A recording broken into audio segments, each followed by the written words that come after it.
우리 고백하겠습니다. 하나님 우리를 기뻐하십니다. 우리를 축복하십니다. 우리의 부족함과 우리의 연약함에도 불구하고 우리를 기뻐하시고 축복하시는 주님을 믿고 신뢰하며 나아가는 모두가 되시기를 주님의 이름으로 축원합니다. 주님의 마음을 움직이는 기도가 있습니다. 주님의 마음을 움직여서 적극적으로 우리를 위해서 일하시게 하는 기도가 있습니다. 어떠한 기도일까요? 47절 말씀 읽겠습니다. 나사렛 예수시란 말을 듣고 소리질러 이르되 다윗의 자손 예수여 나를 불쌍히 여기소서 하거늘. 나를 불쌍히 여기소서, 나를 불쌍히 여겨달라는 간구에 정말 응답하시는 주님의 모습이 성경 이곳저곳에서 기록되어 있는 것을 볼 수가 있어요. 이유가 뭘까요? 왜 주님은 불쌍히 여겨 주시옵소서, 나를 불쌍히 여겨 주옵소서 이 기도에 좀 더 적극적으로 많이 반응해 주시는 걸까요? 이 불쌍히 여겨달라는 기도는 나를 아는, 나의 연약함과 나의 부족함을 고백하는 기도이기 때문이에요. 성경을 읽다 보면 바리새인과 세리의 기도가 기록되어져 있습니다. 바리새인은 요즘으로 하면 존경받는 평신도 지도자들이죠. 그러니까 요즘으로 하면 신실한 장로님들이나 신실한 권사님들을 이야기하는 거예요. 바리새인이 이제 성전 맨 앞에 서서, 그러니까 요 정도 위치에 서서 제단을 바라보면서, 요즘으로 하면 강단을 바라보면서 뭐라고 기도합니까? 하나님, 제가 정말 의로운 거 아시죠? 하나님, 제가 정말 선을 추구한 것 아시죠? 제가 정말 온전한 11조를 드리며 금식 기도도 자주 하고 늘상 구제하는 삶을 살고 있습니다. 그리고 무엇보다 저기 있는 극악무도한 세리와 같지 않음을 찬양합니다 하면서 자신의 의와 자신의 선행을 자랑하면서 하나님의 복 주심을 간구합니다. 반대로 세리는 어때요? 성전 안에 들어오지도 못하고 저 성전 문 앞에서 하나님 나를 불쌍히 여겨 주시옵소서, 하나님 나를 긍휼히 여겨 주시옵소서, 나는 정말 주님의 용서와 자비가 필요한 죄인입니다 라고 고백하지 않습니까? 그때 주님께서 누구의 기도가 하나님께 더 상달되었고 누가 더 하나님의 나라에 하나님의 은혜에 가깝다고 말씀하세요? 바리새인이 아니라 세리가 더 하나님의 은혜에 가깝다고 말씀하십니다. 이유가 뭐예요? 세리는 자신의 부족함을 아는 거예요. 자신의 죄인됨을 아는 거예요. 하나님 앞에 섰을 때 부끄러운 죄인임을 스스로가 알고 있었습니다. 근데 바리새인은 사실 이제 세리와 비교해서 여러 가지 선행을 추구하고 있었지만, 세리랑 비교해서 좀 선한 삶을 추구하고 있었지만, 바리새인도 여러 가지 허물이 있잖아요. 의인은 없나니 하나도 없다고 말씀하셨잖아요. 자신의 허물은 보지 못하고 자신의 몇 가지 선행만을 자랑하며 하나님의 축복을, 하나님의 응답을 당연한 것으로 여겼기에 하나님의 불쌍히 여기심을, 하나님의 자비와 긍휼을 온전히 경험할 수 없었던 것이죠. 정말 바리새인의 고백을 가만히 들어보면 정말 세리에 비해서 11조도 온전히 하고 금식도 많이 하고 구제도 많이 하고 훨씬 훌륭한 삶을 살기는 살았어요. 그렇지만 울타리 안에 있는 99마리 양보다 잃어버린 한 마리 양을 찾으시는 주님의 마음을 이 바리새인은 이해하지 못했잖아요. 뿐만 아니라 성경에 칼로 사람을 찔러 죽이는 것만 살인이 아니라고 말씀하셨죠. 누군가를 미워하고 정죄하고 저주하는 것도 살인이라고 말씀하셨는데, 정말 자신의 죄를 안타까워하며 통곡하는 세리를 향하여 비난하고 정죄하고 욕했잖아요. 그러니까 살인죄를 저지르면서도 자신의 살인죄를 깨닫지 못했던 죄인이 누구였다는 거예요? 바리새인이었다는 거예요. 그래서 자신의 죄를 깨닫지 못하는 바리새인은 즐겨 받지 않으시고 훨씬 더 죄인이지만 훨씬 더 옳지 못한 삶을 살고 있지만 오히려 자신의 죄인됨을 인정하고 하나님의 긍휼과 자비를 바라는 세리의 기도에 응답하여 주셨다는 거예요.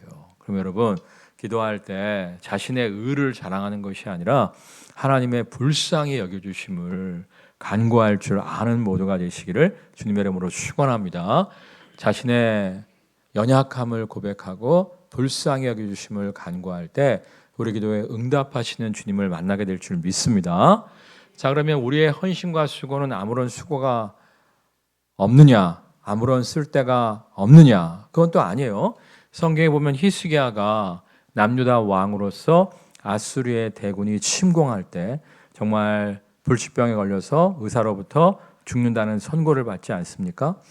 이 평상시 평화시에도 왕이 병으로 죽으면 나라가 시끄러워지는데 지금 아수리의 대군이 몰려오고 있어요. 근데 왕이 죽을 위기에 놓인 거예요. 그러니까 하나님 앞에 나아가서 뭐라고 기도합니까? 나의 지금까지의 수고와 헌신을 기억하여 주옵소서. 기도할 때 하나님이 히스기야의 수고와 헌신을 기억하시고 그의 생명을 15년 연장시켜 주시고 아수리의 대군을 전염병으로 물리쳐 주신 것이 성경에 기록되어져 있습니다.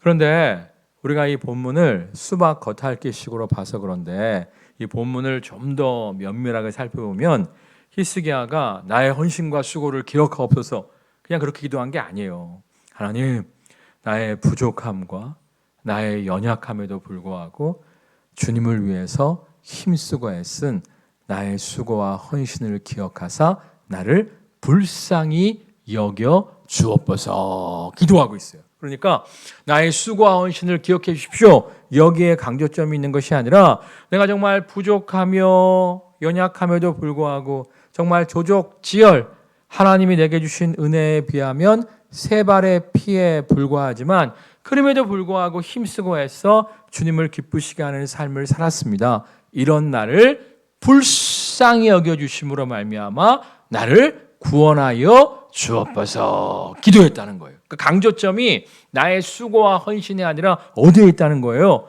불쌍히 여겨주심에 있었어요. 그럴 때 하나님께서 그의 기도를 들으시고 그를 불쌍히 여기시고 그의 수고와 헌신을 플러스 알파로 여기심으로 말미암아 그의 간구에 응답하시는 것을 볼 수가 있습니다. 그러니까 우리가 하나님께 기도할 때에는 먼저 나의 수고와 헌신을 기억하옵소서 기도하는 것이 아니라 정말 하나님 내가 부족하지만 내가 연약하지만 정말 주님을 위해서 힘쓰고 애쓰는 삶을 살았습니다. 나를 불쌍히 여기심으로 말미암아 나의 수고와 헌신을 기억하옵소서 기도할 때 불쌍히 여기는 마음에 우리의 수고와 헌신을 플러스 알파로 여기사 더욱더 크게 역사하시는 주님을 만날 수가 있다는 거예요. 그러니까 여러분들 먼저 수고와 헌신을 자랑하는 것이 아니라 무엇을 간구해야 된다고요? 불쌍히 여기심을. 먼저 불쌍히 여기심을 간구하고 수고와 헌신을 이야기할 때 그 수고와 헌신을 플러스 알파로 여기시사 불쌍히 여기시는 마음 가운데 놀라운 응답을 허락하여 주실 줄 믿습니다. 그리고 사실 또 우리가 주님 앞에서 수고하면 얼마나 수고하고 헌신하면 또 얼마나 헌신하세요. 제가 전도사 시절에 약간 프라이드가 있었어요. 뭐가 있었냐면 나는 전도사임에도 불구하고 새끼 전도사, 초년병 전도사임에도 불구하고 하루에 3시간 이상 기도한다라고 하는 프라이드가 있었습니다. 왜냐하면 당시에 이제 목회와 신학에서 이 목회자들의 기도 시간을 조사한 적이 있었어요. 목회자라고 하면 전도사, 목사 다 들어가는 거예요. 당시에 한국교회 평균 목회자의 기도 시간이 하루에 30분이더라고요. 전도사만이 아니라 목사까지 다 합해서 한국교회 목회자들의 평균 기도 시간이 30분이었는데 전도사인 제가, 전도사 시추받은 지 얼마 안 된 제가 하루에 3시간 이상 기도하니까 엄청난 프라이드를 갖고 살았거든요. 근데 그러다가 어느 날 어떤 책이 나와서 보게 되었는데 하루에 8시간 기도하는 집사님이 있다는 거예요. 에? 집사님이 하루에 8시간 기도한대요. 내가 백수인가 싶어갖고 책을 사봤는데 은행 지점장이야. 그래갖고 은행 지점장은 독방에 나오잖아요. 아마 출근해서 업무 안 하고 기도만 하나 보다 하고 봤더니 그게 아니에요. 출근하면 업무에 최선을 다한대. 근데 이분이 퇴근하자마자 밥 먹고 잠을 잔대요. 그리고 10시인가 11시인가 일어나서 출근할 때까지 기도한다는 거예요. 점심시간에 점심 안 먹고 또 기도한다는 거예요. 그래갖고 하루에 8시간을 기도한다는 거예요. 아니 전도사도 3시간 이상 정도밖에 기도를 못 하는데 평신도 집사님이 직장생활 하면서 8시간 기도한다고 하는데 제가 완전히 깨갱했던 적이 있었어요. 그러니까 우리가 이런저런 수고와 헌신을 한다 할지라도 우리보다 더 많이 하는 사람들이 있다 없다? 많아요. 많아. 사실 우리는 하나님 앞에서 우리의 수고와 헌신을 함부로 자랑할 수가 없는 거예요. 그러므로 먼저 어떻게 기도해야 된다고요? 따라하겠습니다. 우리를 불쌍히 여겨 주옵소서. 불쌍히 여겨 주심을 간구할 때 거기다가 플러스 알파로 우리의 수고와 헌신을 보시고 놀라운 응답을 허락하여 주실 줄 믿습니다.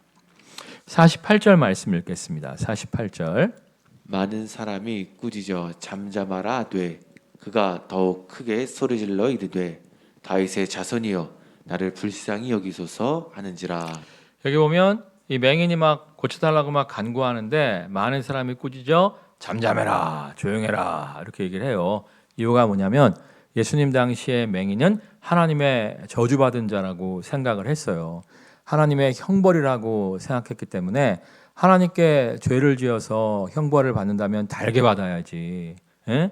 하나님께 죄를 지어서 벌 받고 있는 거라면 달게 그 벌을 받아야지. 뭘 하나님의 치유를 간구하냐? 조용해라! 이렇게 꾸짖은 거예요. 지금도 마찬가지입니다. 우리가 하나님께 뭘 좀 기도하려고 하잖아요. 그 흑암의 권세가 우리를 정죄해요. 야, 너 그따위로 살면서 네 기도에 하나님이 응답하실 것 같아? 너 그따위로 살면서 하나님이 네 간구에 응답하실 것 같아? 흑암의 권세는 우리를 계속 정죄한단 말이에요. 근데 우리가 하나님의 응답을 받아 누리는 이유가 뭐예요? 우리가 의로워서 하나님의 응답을 받아 누리는 거예요? 그거 아니라고 성경에 나와 있잖아요. 우리는 하나님 앞에 설 수 없는 죄인인데 우리가 예수님의 십자가가 나를 위한 십자가임을 믿을 때 십자가의 붉은 피가 우리의 모든 죄와 저주를 깨끗게 하여 주심으로 말미암아 담대히 하나님의 은혜의 보좌 앞에 나아가 하나님의 은혜를 받아 누릴 수 있는 존재가 되었다고 말씀하고 있잖아요. 그러니까 우리의 부족함과 우리의 연약함에도 불구하고 돌아온 탕자를 기쁘게 맞아주시는 하나님 아버지심을 믿고 하나님께로 나아가 불쌍히 여겨주심을 간구할 줄 아는 모두가 되시기를 주님의 이름으로 축원합니다.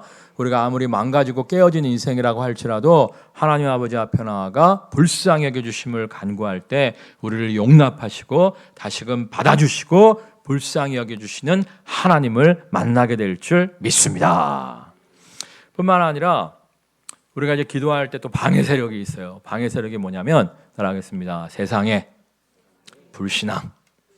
성경에 보면 어리석은 자는 그 마음에 이르기를 하나님이 없다 하도다 그러는데 지금도 마찬가지예요. 우리가 뭘 좀 기도하려고 하면 야 기도해봤자 무슨 소용이 있어? 하나님 없는데 기도하는 우리들을 비웃는 사람들이 있어요. 예? 아니 하나님 없다고 하는 사람들만 기도하는 우리를 비웃는 것이 아니라 하나님의 살아계심을 믿는 사람들 중에서도 기도하는 사람들을 비웃는 사람들이 있어요. 얼마 전에도 보니까 이 이스라엘의 유명한 랍비가 있어요. 랍비. 이스라엘은 유대교를 믿죠. 유대교가 뭐예요? 하나님도 믿고 구약 성경도 믿는데 신약 성경을 믿지 않고 예수님을 하나님의 아들 메시아로 인정하지 않는 게 유대교죠. 유대교 랍비가 트위터에다가 뭘 좀 올렸더라고요. 유대교 랍비면 우리로 얘기하면 목회자예요. 목사. 하나님을 섬기는 구약 성경을 믿는 유대교 랍비가 뭐라고 얘기했냐면 하나님은 살아계시고 하나님이 온 우주 만물을 창조하셨다. 근데 하나님이 온 우주 만물을 창조하신 후에 니들끼리 알아서 살아라 말씀하시고 우리의 삶에 관여하지 않으신다. 이렇게 써놨더라고요. 그랬더니 막 댓글이 쭉 붙는데 뭐라고 붙냐면 맞다 말이야. 에? 우리의 삶에 이렇게 불의한 일이 많고 우리의 삶에 이렇게 고통이 많고 아픔이 많아도 하나님이 침묵하시는 이유는 하나님이 살아계시지만 하나님이 온 우주 만물을 만드셨지만 더 이상 우리의 삶에 간섭하지 않으시기 때문이다. 이렇게 써놓은 거예요. 여러분 어떻게 생각하세요? 예? 우리가 정말 다급한 마음으로 기도할 때가 있잖아요. 중요한 문제를 갖고 기도할 때가 있잖아요. 그런데 이상하게 하나님의 침묵을 경험할 때가 있지 않습니까? 그럴 때 그런 생각 들지 않아요? 하나님 살아계신 거 맞나? 아니 살아계시긴 살아계시도 내 삶에 관심이 없으신가? 뭐 이런 생각할 때가 있잖아요. 성경에 뭐라고 말씀하세요? 예수님 당시도 좀 그랬었나 봐. 왜냐면 예수님 당시에 이스라엘이 로마의 식민 통치 가운데 신음하고 있었고 엄청난 기근으로 하루에 한 끼 먹기도 힘들었거든요. 그러니까 많이 기도했을 거 아니에요. 근데 하나님이 침묵하시니까 하나님 살아계셔? 하나님 우리 삶에 관심이 있어?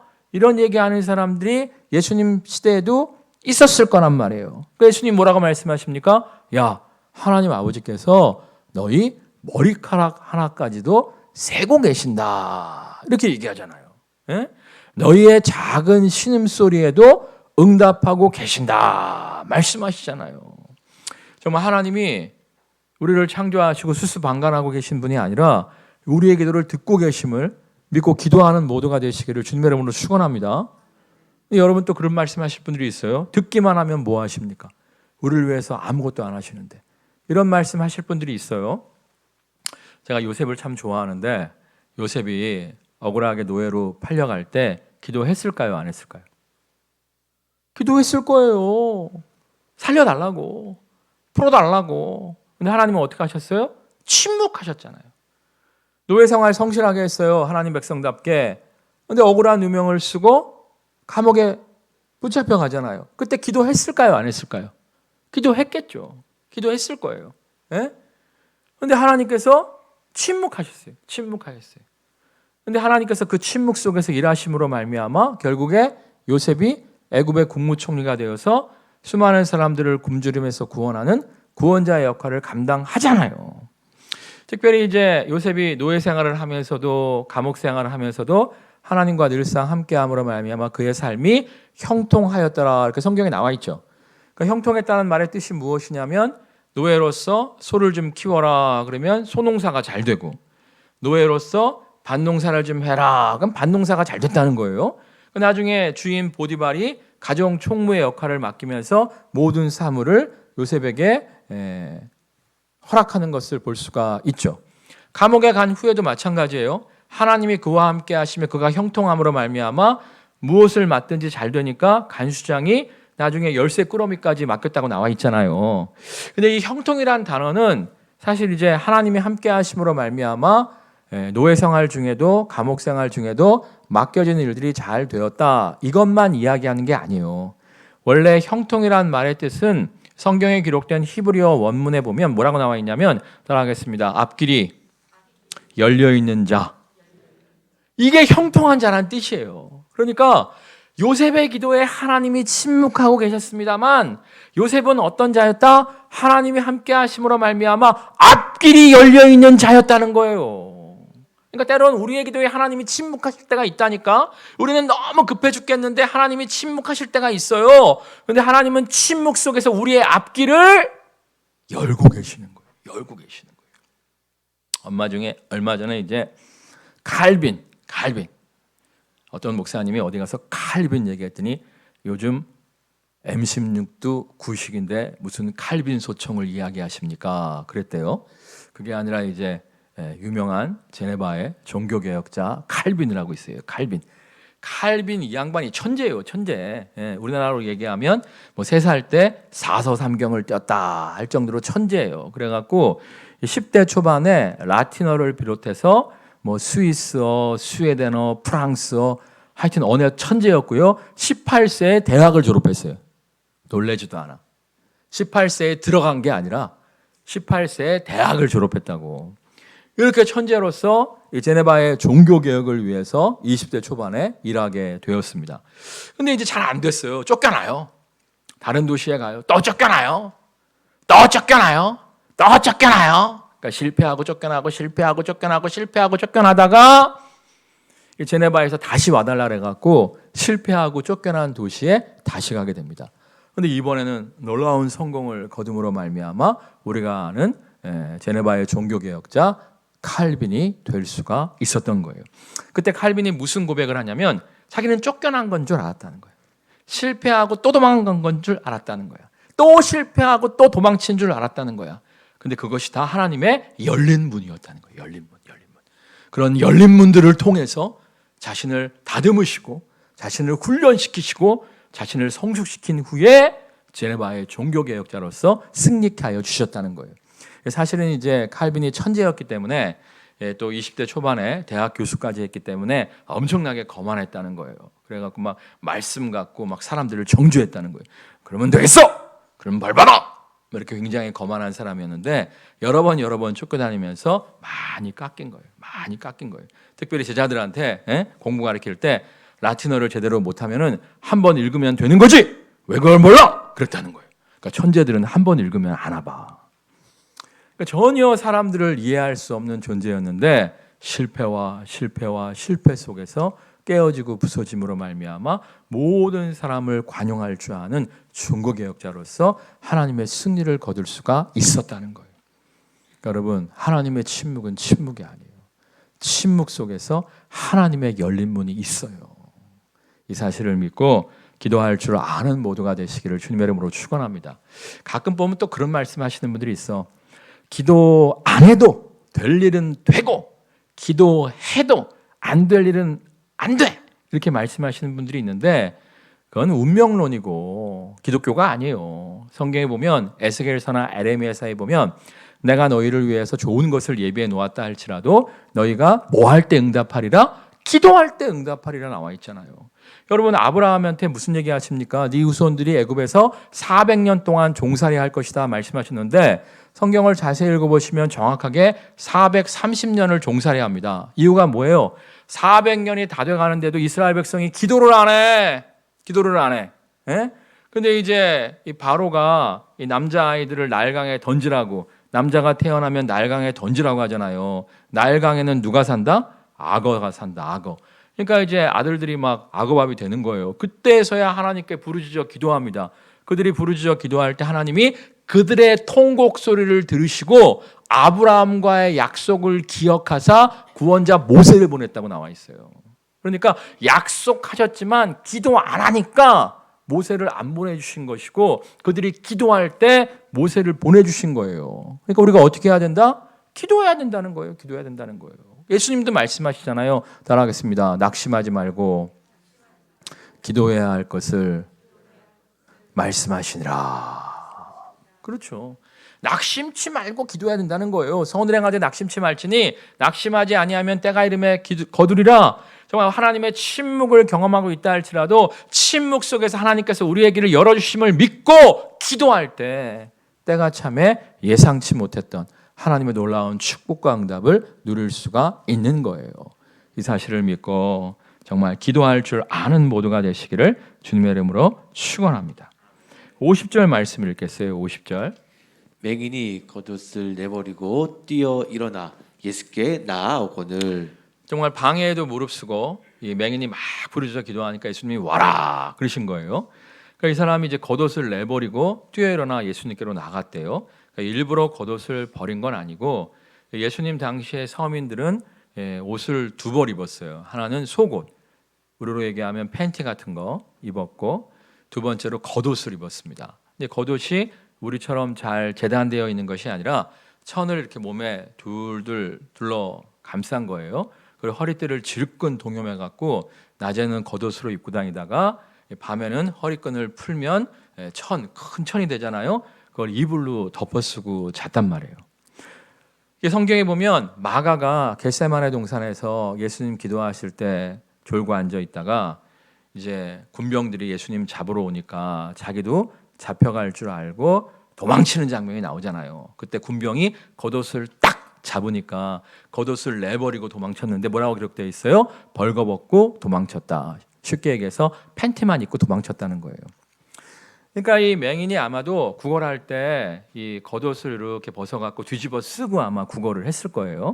근데 예수님이 오신다 하니까 그냥 급하게 달려가는 마음에 뒤집어 쓰고 있던 겉옷을 내던지고 달려갔다는 거예요. 사실 이 사람이 거지잖아요. 거지인데 이 겉옷은 굉장히 귀중품이었을 거란 말입니다.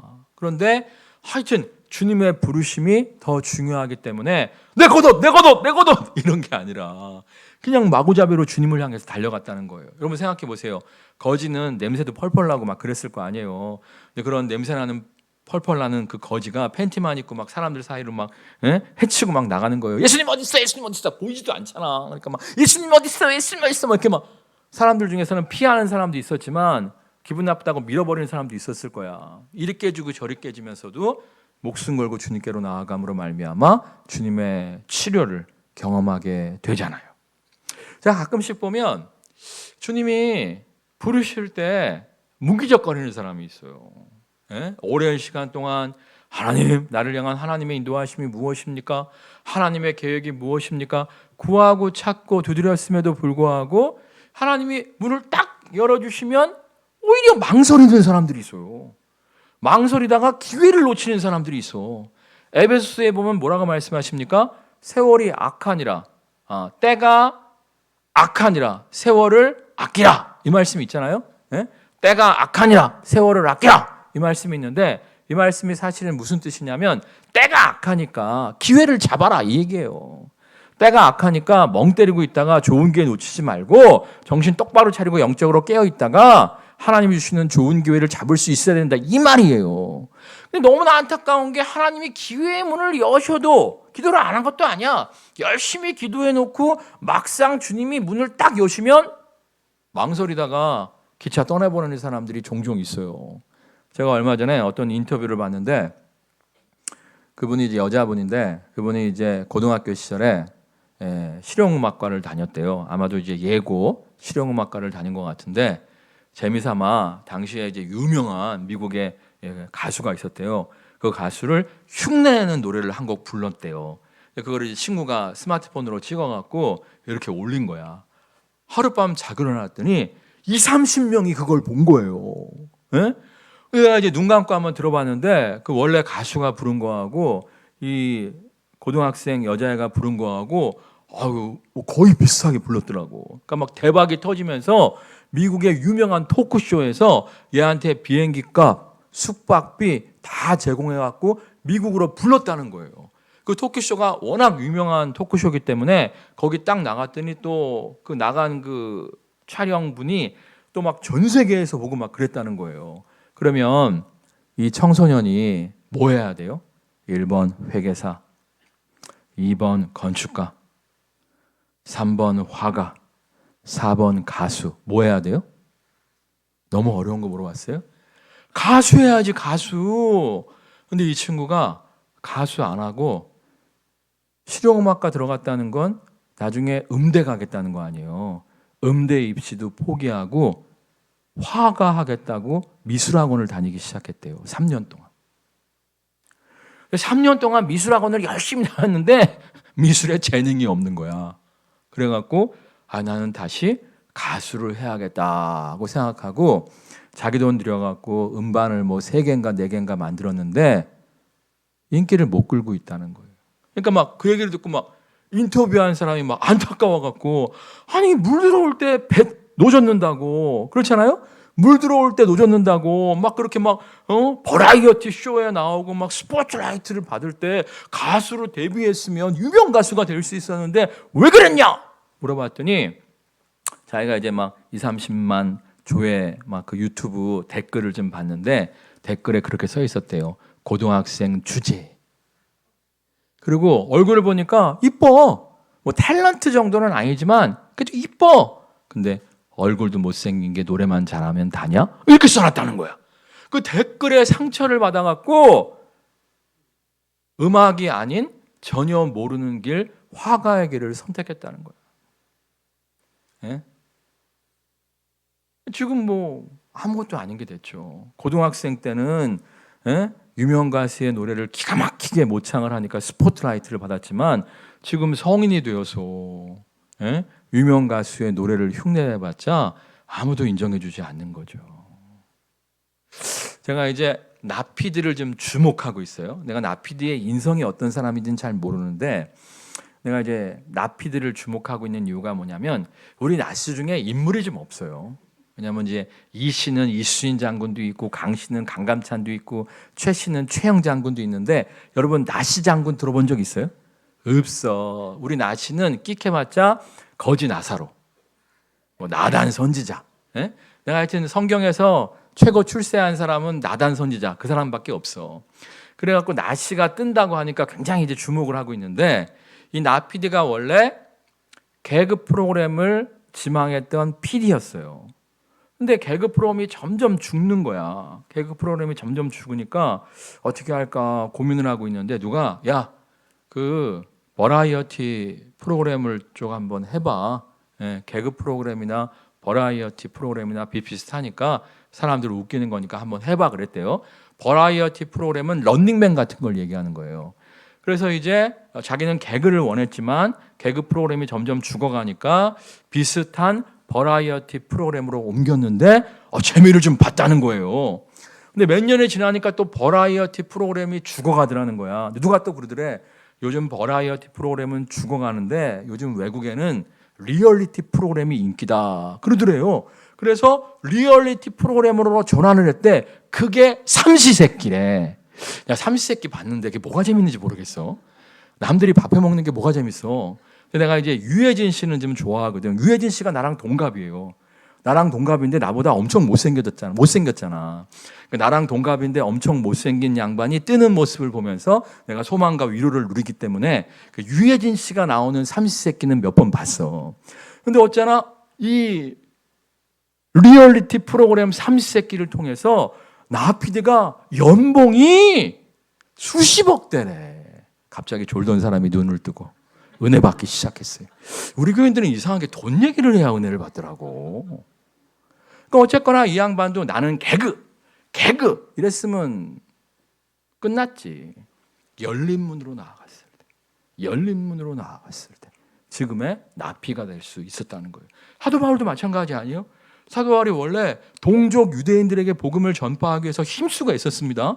동족 유대인들에게 열심히 복음을 전하는데 동족 유대인들은 안 들어. 그러니까 유대인의 회당에 가서 이제 복음을 전파하고 있는데 유대인들은 복음을 받아들이지 않고 유대인의 회당에 놀러 왔던 이방인들이 그거 나도 좀 믿으면 안 되냐? 오히려 이방인들이 예수 믿기 시작하는 거예요. 그래서 이 열린 문, 이방인을 향해서 나아갈 때 이방인의 사도가 된 거 아니에요.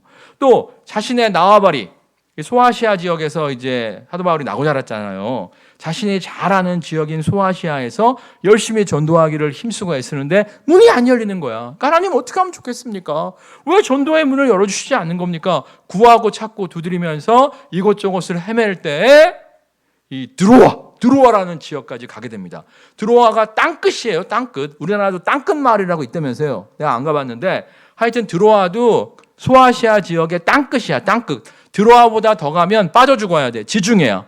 더 이상 갈 곳이 없어. 여기서 하나님 어떻게 하면 좋겠습니까? 할 때 마게도니아의 환상을 보여주시잖아요. 아니 잘 아는 지역, 나고 자란 소아시아 지역에서도 전도가 안 됐는데 낯선 지역 유럽에서 될 것 같아요? 불가능해 보였지만 하나님의 부르심에 순종해서 나아갔을 때 유럽 선교의 문을 연 유럽 선교의 아버지가 되잖아요. 그러니까 우리가 발랑기가 돼갖고 누가 이거 좋다 그러면 하고 누가 저거 좋다 하면 하고 이건 안 되겠지만 구하고 찾고 기다리면서 구하고 찾고 두드리면서 하나님의 인도하심을 구하다가 하나님이 딱 문을 열어주시면 뛰어들 수 있는 용기가 필요하다는 거예요. 근데 의외로 이래서 안 되고 저래서 안 되고 복지부동인 사람들이 있어요. 제 친구 중에 하나가 예전에 이제 어느 교회 목사로서 쓰임 받기 위해서 부목사 시절에 기도하고 있었는데 어디에서 이제 목회자를 모십니다. 청빙 공고를 보게 됐대. 딱 보니까 자기랑 여러 가지 조건이 맞는데 하나가 안 맞더래. 나이가 안 맞더라는 거예요. 나이가. 그때 자기 나이가 47세였는데 45세까지만 받아준다고 돼 있더래요. 근데 이 친구가 다른 조건은 그래도 거의 자기랑 맞대. 그래서 그냥 한번 이력서를 밀어넣어 봤대. 됐다는 거야. 청빙위원들이 나중에 얘기하는데 우리가 10가지 조건을 갖고 이제 10가지 조건에 가장 부합된 목회자를 모시려고 생각을 했었는데 당신이 7가지인가 8가지 조건이 맞더라. 나이는 좀 맞지 않는데 그래서 다른 사람들보다 조건에 부합하기 때문에 뽑아줬다. 이런 얘기를 하더라는 거예요. 그러니까 되는 사람은 문이 살짝만 열려도 어떻게? 다리 밀어버려. 다리 밀어놓고 안 빼. 근데 안 되는 사람은 이건 이래서 안 되고 저건 저래서 안 되고 이건 요래서 안 되고 기회의 문을 놓치는 거예요.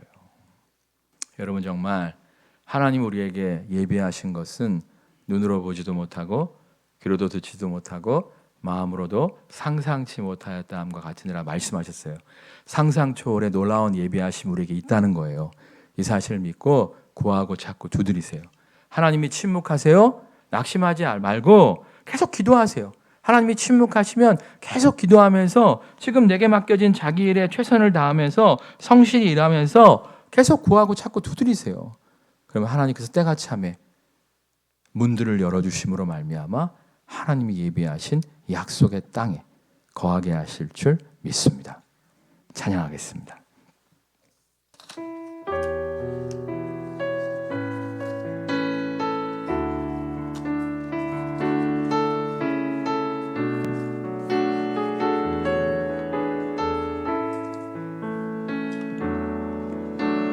주여 우린 연약합니다.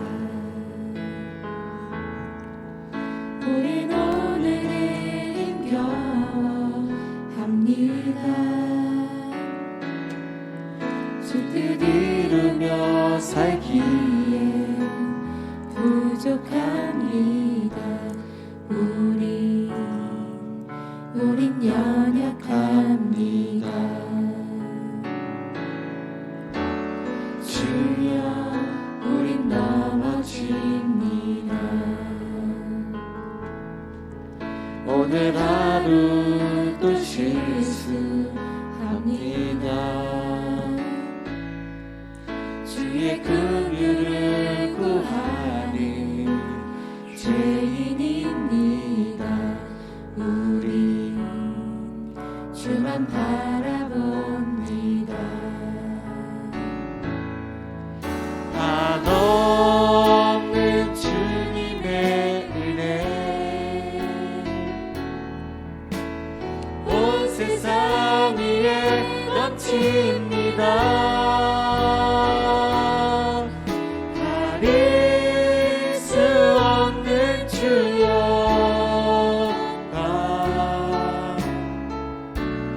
온 땅 위에 주만 합니다. 주님만이 길이오니 우리 그 길 따라갑니다. 그날에 우리를 이루신 주는 완전합니다. 한없는 주님의 은혜 온 세상 위에 넘칩니다. 가릴 수 없는 주여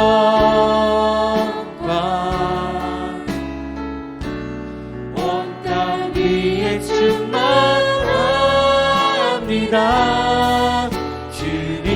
주님만이 길이오니 우린 그 길 따라갑니다. 그날에 우리를 이루신 주는 완전합니다. 요셉은 위기 상황 가운데 하나님의 침묵을 경험했습니다. 하나님은 침묵하셨지만 그와 함께 하사 그를 형통케 하셨습니다. 그의 앞길을 열고 계셨습니다. 지금 우리의 기도에 침묵하시는 하나님을 경험하고 계십니까? 실패하고 깨져서 쫓겨만 다니고 있습니까? 그 길은 실패의 길이 아니라 도망자의 길이 아니라 하나님의 열린 문입니다. 열린 문으로 나아가십시오. 구하고 찾고 두드리며 하나님의 부르심에 응답하여 열린 문으로 나아가십시오. 하나님께서 예상치 못했던 약속의 땅으로, 예상치 못했던 기회의 땅으로 우리를 인도하여 주실 줄 믿습니다. 합심해서 기도하겠습니다. 할렐루야. 사랑과 내가 충만하신 주님, 아버지 정말 하나님의 침묵 가운데 낙심하고 절망하는 것이 아니라 하나님의 함께하심을 신뢰하며 지속적으로 구하고 찾고 두드리는 모두가 되어지게 하여 주옵소서.